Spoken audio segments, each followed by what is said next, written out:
करेंगे मन की बात और थोड़ी ही देर में साल का आखिरी मन की बात का प्रोग्राम। आपको बता दें कि मन की बात का 108वां एपिसोड प्रसारित होगा और मन की बात का जो टॉपिक है वो होगा फिट इंडिया। 5 राज्यों के चुनाव नतीजों पर भी बात हो सकती है।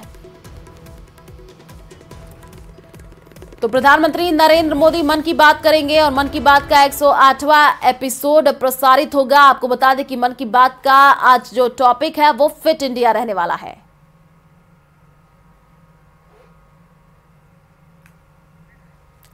तो मन की बात अभी प्रधानमंत्री नरेंद्र मोदी करेंगे। आपको बता दें कि देखिए इस बार का जो टॉपिक रहने वाला है वो है फिट इंडिया।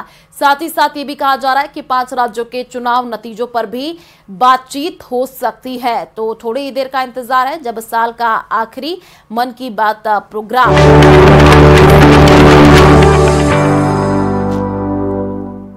मेरे प्यारे देशवासियों, नमस्ते, नमस्कार। मन की बात यानी आपके साथ मिलने का एक शुभ अवसर, और अपने परिवारजनों के साथ जब मिलते हैं तो कितना सुखद होता है, कितना संतोषदायी होता है। मन की बात के द्वारा आपसे मिलकर मैं यही अनुभूति करता हूं। और आज तो हमारी साझा यात्रा का ये 108वां एपिसोड है। हमारे यहाँ 108 अंक का महत्व, उसकी पवित्रता एक गहन अध्ययन का विषय है। माला में 108 मन के, 108 बार जप, 108 दिव्य क्षेत्र, मंदिरों में 108 सीढ़ियां, 108 घंटियां। 108 का ये अंक असीम आस्था से जुड़ा हुआ है। इसलिए मन की बात का 108वां एपिसोड मेरे लिए और खास हो गया है। इन 108 एपिसोड्स में हमने जन भागीदारी के कितने ही उदाहरण देखे हैं, उनसे प्रेरणा पाई है। अब इस पड़ाव पर पहुंचने के बाद हमें नए सिरे से नई ऊर्जा के साथ और तेज गति से बढ़ने का संकल्प लेना है। और ये कितना सुखद संयोग है कि कल का सूर्योदय 2024 का प्रथम सूर्योदय होगा। हम वर्ष 2024 में प्रवेश कर चुके होंगे। आप सभी को 2024 की बहुत बहुत शुभकामनाएं। साथियों, मन की बात सुनने वाले कई लोगों ने मुझे पत्र लिखकर अपने यादगार पल साझा किए हैं। ये 140 करोड़ भारतीयों की ताकत है कि इस वर्ष हमारे देश ने कई विशेष उपलब्धियां हासिल की है।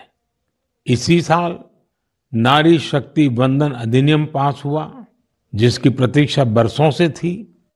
बहुत सारे लोगों ने पत्र लिखकर भारत के 5वीं सबसे बड़ी अर्थव्यवस्था बनने पर खुशी जाहिर की। अनेक लोगों ने मुझे G20 समिट की सफलता याद दिलाई। साथियों, आज भारत का कोना कोना आत्मविश्वास से भरा हुआ है। विकसित भारत की भावना से, आत्मनिर्भरता की भावना से ओतप्रोत है। 2024 में भी हमें इसी भावना और मोमेंटम को बनाए रखना है। दिवाली पर रिकॉर्ड कारोबार ने ये साबित किया कि हर भारतीय वोकल फॉर लोकल के मंत्र को महत्व दे रहा है। साथियों, आज भी कई लोग मुझे चंद्रयान 3 की सफलता को लेकर संदेश भेजते रहे हैं।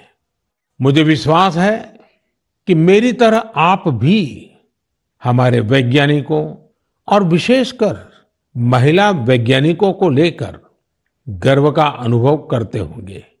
साथियों, जब नाटू नाटू को ऑस्कर मिला तो पूरा देश खुशी से झूम उठा। द एलिफेंट विस्परर्स को सम्मान की बात जब सुनी तो कौन खुश नहीं हुआ। इनके माध्यम से दुनिया ने भारत की क्रिएटिविटी को देखा और पर्यावरण के साथ हमारे जुड़ाव को समझा। इस साल स्पोर्ट्स में भी हमारे एथलीटों ने जबरदस्त प्रदर्शन किया। एशियन गेम्स में हमारे खिलाड़ियों ने 107 और एशियन पैरा गेम्स में 111 मेडल जीते।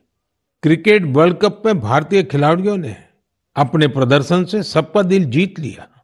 अंडर 19 T20 वर्ल्ड कप में हमारी महिला क्रिकेट टीम की जीत बहुत प्रेरित करने वाली है। कई खेलों में खिलाड़ियों की उपलब्धियों ने देश का नाम बढ़ाया। अब 2024 में पेरिस ओलंपिक का आयोजन होगा, जिसके लिए पूरा देश अपने खिलाड़ियों का हौसला बढ़ा रहा है। साथियों, जब भी हमने मिलकर प्रयास किया, हमारे देश की विकास यात्रा पर बहुत सकारात्मक प्रभाव हुआ। हमने आजादी का अमृत महोत्सव और मेरी माटी मेरा देश ऐसे सफल अभियान का अनुभव किया। इसमें करोड़ों लोगों की भागीदारी के हम सब साक्षी हैं। 70,000 अमृत सरोवरों का निर्माण भी हमारी सामूहिक उपलब्धि है। साथियों, मेरा ये विश्वास रहा है कि जो देश इनोवेशन को महत्व नहीं देता, उसका विकास रुक जाता है। भारत का इनोवेशन हब बनना इस बात का प्रतीक है कि हम रुकने वाले नहीं हैं। 2015 में हम ग्लोबल इनोवेशन इंडेक्स में 81वें रैंक पर थे। आज हमारी रैंक 40 है। इस वर्ष भारत में फाइल होने वाले पेटेंट की संख्या ज्यादा रही, जिनमें करीब 60% डोमेस्टिक फर्म्स के थे। क्यूएस एशिया यूनिवर्सिटी रैंकिंग में इस बार सबसे अधिक संख्या में भारतीय यूनिवर्सिटी शामिल हुई है। अगर इन उपलब्धियों की लिस्ट बनाना शुरू करें तो ये कभी पूरी ही नहीं होगी। ये तो सिर्फ एक झलक है। भारत का सामर्थ्य कितना प्रभावी है। हमें देश की इन सफलताओं से, देश के लोगों की इन उपलब्धियों से प्रेरणा लेनी है, गर्व करना है, नए संकल्प लेने हैं। मैं एक बार फिर आप सबको 2024 की शुभकामनाएं देता हूं। मेरे परिवारजनों, हमने अभी भारत को लेकर हर तरफ जो आशा और उत्साह है, उसकी चर्चा की। ये आशा और उम्मीद बहुत अच्छी है। जब भारत विकसित होगा तो इसका सबसे अधिक लाभ युवाओं को ही होगा। लेकिन युवाओं को इसका लाभ तब और ज्यादा मिलेगा जब वो फिट होंगे। आजकल हम देखते हैं कि लाइफस्टाइल रिलेटेड डिसीज के बारे में कितनी बातें होती हैं। ये हम सभी के लिए, खासकर युवाओं के लिए ज्यादा चिंता की बात है। इस मन की बात के लिए मैंने आप सभी से फिट इंडिया से जुड़े इनपुट भेजने का आग्रह किया था। आप लोगों ने जो रिस्पांस दिया, उसने मुझे उत्साह से भर दिया है। नमो ऐप पर बड़ी संख्या में मुझे स्टार्टअप्स ने भी अपने सुझाव भेजे हैं। उन्होंने अपने कई तरह के अनूठे प्रयासों की चर्चा की है। साथियों, भारत के प्रयास से 2023 को इंटरनेशनल ईयर ऑफ मिलेट्स के रूप में मनाया गया। इससे इस क्षेत्र में काम करने वाले स्टार्टअप्स को बहुत सारे अवसर मिले। इनमें लखनऊ से शुरू हुए किरोज फूड्स, प्रयागराज के ग्रैंडमा मिलेट्स और न्यूट्रास्यूटिकल रिच ऑर्गेनिक इंडिया जैसे कई स्टार्टअप शामिल है। एल्पिनो हेल्थ फूड्स, अबोरियल और किरोज फूड से जुड़े युवा हेल्दी फूड के ऑप्शंस को लेकर नए नए इनोवेशन भी कर रहे हैं। बेंगलुरु के अनबॉक्स हेल्थ से जुड़े युवाओं ने ये भी बताया है कि कैसे वे लोगों को उनकी पसंदीदा डाइट चुनने में मदद कर रहे हैं। फिजिकल हेल्थ को लेकर दिलचस्पी जिस तरह से बढ़ रही है, उससे इस क्षेत्र से